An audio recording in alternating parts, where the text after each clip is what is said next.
আমি আপনার স্বামীর গুপ্তচর। আপনার স্বামী আমার পকেটে একটা স্পিকার দিয়েছে। আরে আরে ভাই, আমার পিৎজা নিয়ে এসেছেন? আচ্ছা, আমি তো অনলাইনে পেমেন্ট করে দিয়েছি। হ্যাঁ ম্যাম। আপনাকে ধন্যবাদ। ম্যাডাম, আমাদের কোম্পানি একটা নতুন অফার জারি করেছে। আপনাদের বাড়ির লোক সংখ্যা গণনা করা হবে আর প্রত্যেকের জন্য একটি করে জুসের বোতল দেওয়া হবে এবং সেটা ফ্রি। আপনাদের বাড়িতে কতজন লোক আছে? ভাই, আপনি এটা কি ধরনের কথা বলছেন? এই বাড়িতে আমি ছাড়া আর কি কেউ আছে? এখানে কি কাউকে দেখতে পাচ্ছেন? আরে ম্যাডাম, ভিতরে চেক করে দেখেন আপনার স্বামী বা অন্য কেউ আছে কিনা। না ভাই, ভিতরে কেউ নেই। আমার শুধু একজন স্বামী আছে আর সে অফিসে গেছে। ঠিক আছে। এই ভাই, জুসের বোতল। আমাদের কোম্পানির জুসের বোতলটি সন্ধ্যায় আপনাকে পাঠাবে। ঠিক আছে ভাই, আপনার সার্ভিসটা আমার অনেক পছন্দ হয়েছে, তাই আমি আপনাকে টিপস দিচ্ছি। আপনি সময় মতো পিৎজা ডেলিভারি করেছেন, আর এই 50 টাকা আপনার জন্য। ধন্যবাদ ম্যাম। আরে আজ তো বেঁচে গেলাম। যদি এই ছেলে সময় মতো না আসতো তাহলে তো আমরা ধরা পড়ে যেতাম। তুহিন, তার মানে আমার স্বামীর আমার উপর কোনো সন্দেহ রয়েছে। আজকের পর আমাদের আর বাড়িতে দেখা করা হবে না, আমরা বাইরে কোথাও দেখা করব। আর হ্যাঁ, আমি তোমার নাম্বারটা ডিলিট করে দেব। আমার যখনই দরকার হবে আমি তোমাকে ফোন করব। ঠিক আছে, চলো।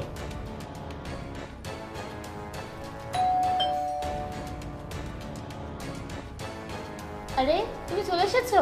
দরজা খুলতে এত সময় লাগলো যে? হ্যাঁ, আমি কাজ করছিলাম। আচ্ছা, ঘরে পুরুষের পারফিউমের গন্ধ আসছে। কেউ কি এসেছিল? না না, বাড়িতে কেউ আসেনি। ও হ্যাঁ হ্যাঁ, ডেলিভারি বয় এসেছিল। মনে হয় এটা তার শরীরের গন্ধ। ডেলিভারি বয় এসেছিল নাকি তোমার প্রেমিক এসেছিল? জাহিদ, এসব তুমি কি বলছো? আমার কোনো বয়ফ্রেন্ড নেই। তুমি তো খুব ভালো করে জানো আমি শুধু তোমাকেই ভালোবাসি। অপু, তুমি আমাকে যতটা বোকা মনে করো আমি ততটা বোকা নই। আজ বাসায় কে এসেছিল, কোন রঙের জামা কাপড় পরা ছিল এবং সে দেখতে কেমন তার পুরোটাই আমি জানি। যে ডেলিভারি বয় এসেছিল সে শুধু তোমাকে স্পিকারের কথা বলেছে, কিন্তু ক্যামেরার কথাটা বলেনি, কারণ আমি তাকে গোপনে ক্যামেরা দিয়েছিলাম। আজ আমি তাকে হাতে নাতে ধরে দেখব বাসায় কে আছে। উফ, এখন আবার কোম্পানি থেকে ফোন আসলো। Hello boss. জাহিদ, আপনি কোথায়?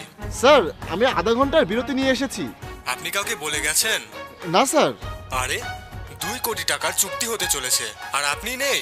স্যার, আমি 5 মিনিটের মধ্যে আসছি। এক্ষুনি আসুন। Zahid, I want to see you in the office right নাও।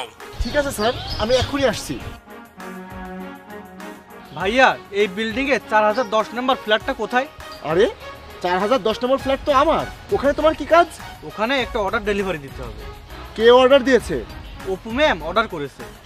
তার মানে অপু অর্ডার করেছে, আমার বউ অর্ডার করেছে। আচ্ছা, আমি এক কাজ করি, আমি তো যেতে পারবো না, এই ছেলের মাধ্যমে আমি গোয়েন্দাগিরি করি। ভাই, এই স্পিকারটা তোমার পকেটে রাখো। তোমাকে আমার স্ত্রীর গোয়েন্দাগিরি করতে হবে। আমি এই স্পিকারের মাধ্যমে শুনবো ভিতরে কে আছে আর ওখানে কি চলছে, ঠিক আছে? আর একটা কথা, তুমি কি পড়াশোনা করো? হ্যাঁ স্যার।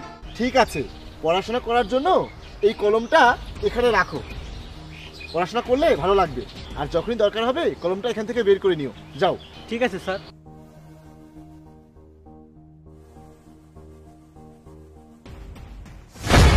জাহিদ, তুমি আমাকে ক্ষমা করে দাও। আমি অনেক বড় ভুল করেছি। আমি সেই ছেলেটির কথায় তার প্রেমে পড়ে গিয়েছিলাম। নইলে তুমি তো জানো আমি শুধু তোমাকেই ভালোবাসি। আমি তোমাকে কেন ঠকাবো? এই, তুমি কি আমাকে পাগল ভেবেছো যে আমি তোমাকে আবার সুযোগ দেবো আর তুমি আবার সেই একই ভুল করবে? শোনো, তুমি এক্ষুনি এই বাড়ি থেকে চলে যাও, বুঝতে পেরেছো? দয়া করে আমাকে একটা সুযোগ দাও। একটু ভেবে দেখো আমি কোথায় যাব। আমার তো কোনো বাড়ি নেই। তোমার কোনো ক্ষমা নেই। আমি বলছি তোমাকে এখান থেকে চলে যাওয়ার জন্য। যে এখানে এসেছিল তুমি তার কাছে যাও। আমি তোমাকে এখনই এখান থেকে চলে যেতে বলেছি। চলে যাও।